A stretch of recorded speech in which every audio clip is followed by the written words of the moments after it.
pala si Denmark Sula, kilala sa tinatawag na Denso Tambiyahero po.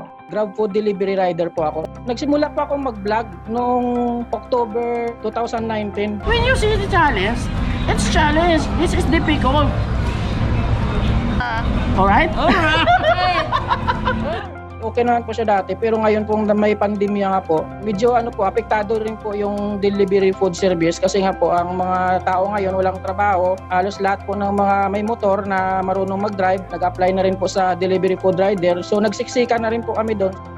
Kasi nasa labas po kami nung time na yun na nag-lockdown. Tuloy po rin po ako sa pagbabiyahe kasi nga kailangan pong bumiyahe kasi tuloy po yung renta ko sa bahay eh. O kaya kailangan ko talagang kumita kasi hindi ako taga rito sa Manila eh. Siyempre umaasa po sa akin yung anak ko. Kahit na nakakatakot lumabas, tuloy pa rin po talaga ako sa biyahe ko po. At the same time, nagbablog po ako. So yung unang vlog ko po is tungkol sa trabaho ko po. Yun po yung unang content ko po. Kasi nga po, hindi ko pa po alam kung ano po yung content ko noon. Kaya parang nagtatry lang po ako. Habang nagde-deliver po ako, nagbablog po ako kung ano pong nangyayari.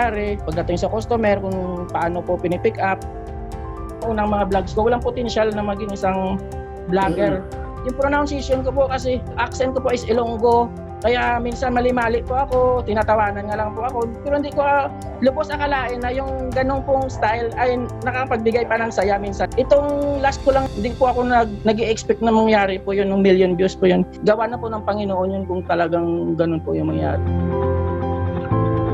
Nagkaroon na po nung lockdown, nag-content po ako ng tungkol po sa kawang gawa. Tapos nagkaroon lang po talaga ng isang content ko po na may nag-sponsor po, kaya nagsimula po ako doon sa charity. So sabi ko, wala kayong mapapala sa channel ko eh. Wala kayong nanonood ng time na yun eh. Tapos sinundan po yun ng iba-ibang mga nag-sponsor na hindi ko na po ngayon maalala yung iba na nag-sponsor. Kasi yung iba po doon ayaw magpakilala. Ang naisa-isip ko noon, hindi na po ako sa mga views or sa mga subscriber kasi wala naman po nanonood sa akin eh. Kaya naano ko na lang po, parang masaya to kasi nakakaramdam ako ng saya sa puso kapag nakapagbigay po ako. At doon ko po nakilala si Big Bro na lagi ko pong binabanggit sa aking YouTube tuwing nagbablog po ako. At naging inspirasyon ko na po nung marinig ko yung aral na yung naaawa sa dukha ay nagpapautang sa Panginoon. Halos naman po sa lahat ng vlogs ko po na tumutulong po ako, binabanggit ko po yung nag-sponsor. Mayroon lang pong ilan sa mga sponsor ko na ayaw magpabanggit ng pangalan nila. So yung mga binibigay ko po yun, kaya ko po pinapakita sa video. Lalong-lalo na po pera po yung pinamimigay namin kasi nakikita po namin na mas kailangan ng tao ng pera para mabili po nila yung gusto nilang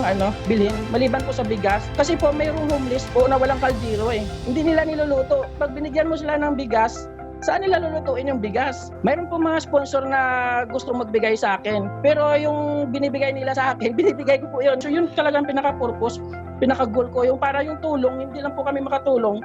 Para yung ibang mga tao, mayroon din silang chance na makatulong po dun sa nangangailangan na yun.